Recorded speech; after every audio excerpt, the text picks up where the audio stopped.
Hello guys, and welcome to this GSX Level 2 tutorial. It has been recorded fully in Full HD, so please make sure that you have your configuration in YouTube set the appropriate way. Now the whole tutorial is being recorded in different chapters, and they're all part of a playlist. So in the future, if you need to go to consult this tutorial to a specific issue, you don't have to go through the whole tutorial again. Now selected London Heathrow Mega Airport from SimWings because it's not only a nice scenery, but it's also a very large one with 116 jetways that you can fully customize with GSX Level 2. Now this configuration, as well as 34 others, are in a forum page that I created within the FSDT forums. That is called a bunch of configuration files, and you'll find the link below. Now there's been a lot of fuss regarding at the beginning of this of the launching of this add-on, because most of us thought that this was an add-on that with a couple of clicks you'll be able to customize an airport for using it with this particular very nice jetways that GSX Level 2 has to offer, and that therefore make them glass, and so you can see your passengers, your crew, and so forth. Now it's really not that way. In certain sceneries, at least what it does, like in this one, if you do an exclusion, even selecting all the jetways that are customizable in this scenery, at least it will place the 116 jetways with the default jetway on the right location, on the right position, that is, okay?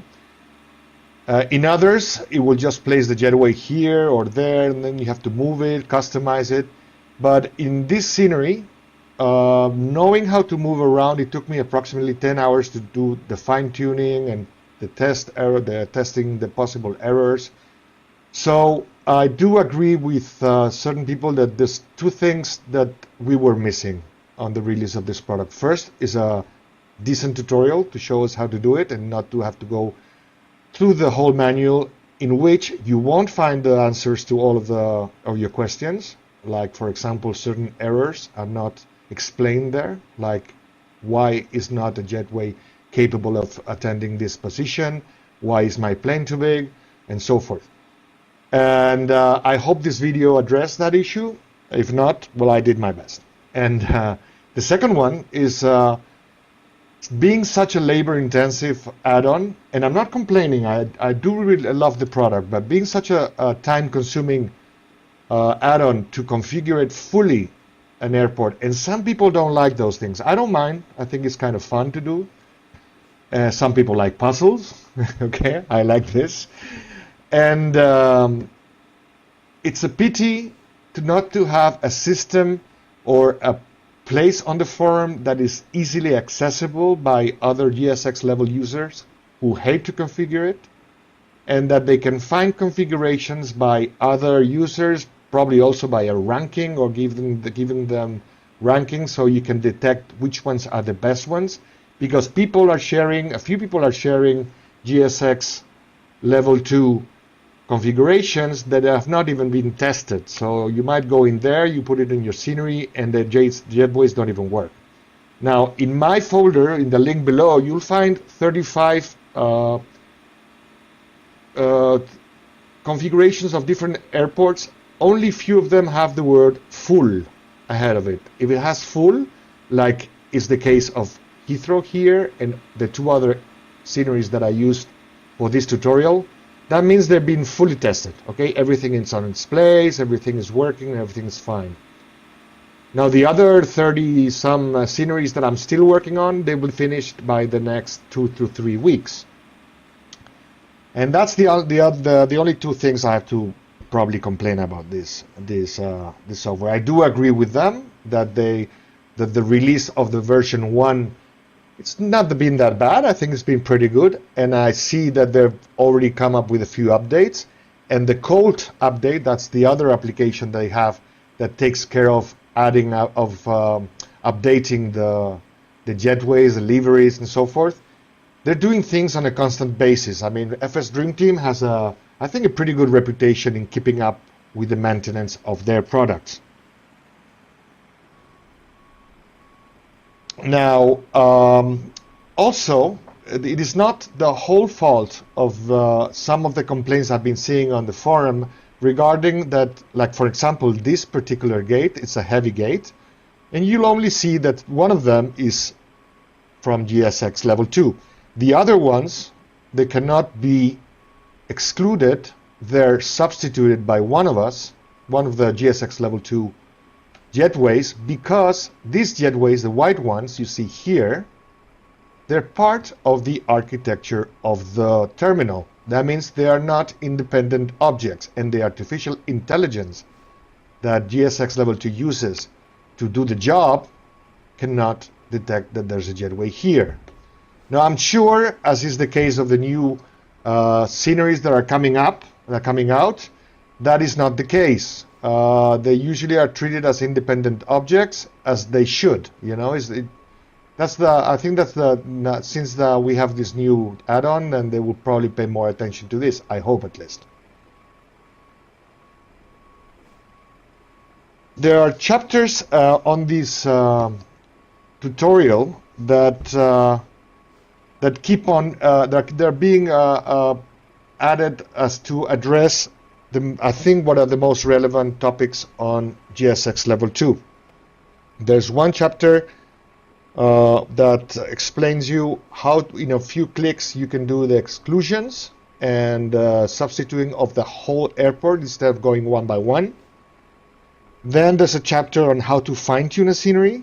There's a chapter on how to correct the most typical and annoying errors of GSX level 2, at least the ones I found so far.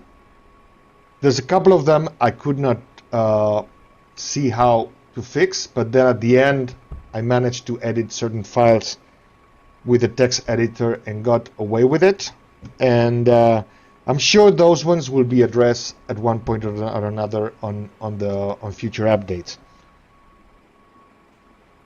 There's a few chapters of miscellaneous issues that you'll find them interesting, or maybe you will find them interesting.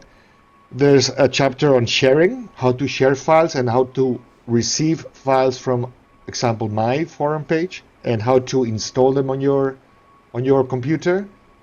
And that with a few clicks, I guarantee you, with no more than 15-20 seconds, you can have this airport to go without having to do anything else. Now, and I will also show you how to work with how to remove the SODE files of the sceneries that I've done that do have SODE. So how to get rid of the SODE we don't like, and the SODE jetways we don't like from a certain airport, and to replace them by GSX level 2. And maybe in the next week or so I'll be finished with also a more complicated tutorial that I think that it might be for advanced users on how to edit and a particular parking spot that has a problem with the pushback, you know, that you have to work around with a scenery editor to find out the geographical locations of certain positions and so forth. That's kind of complicated, and you might not even worry about it. But if you want to have a scenery that you're madly in love with and it has a couple of parking positions that the pushback does not work, you're gonna need to learn that.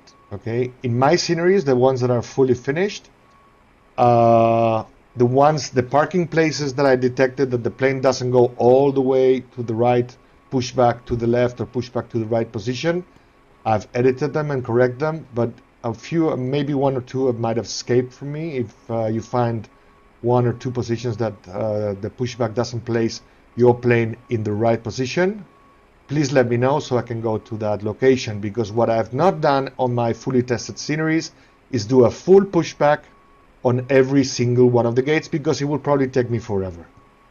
Now I have checked however, that when you go to edit a particular position, to make sure that that parking position has the ability to choose between one pushback or the other, one direction or the other, or both. Okay, some of the default configuration doesn't even offer you the possibility, and the location of the parking position is properly done. You just need it with a few clicks to solve that issue.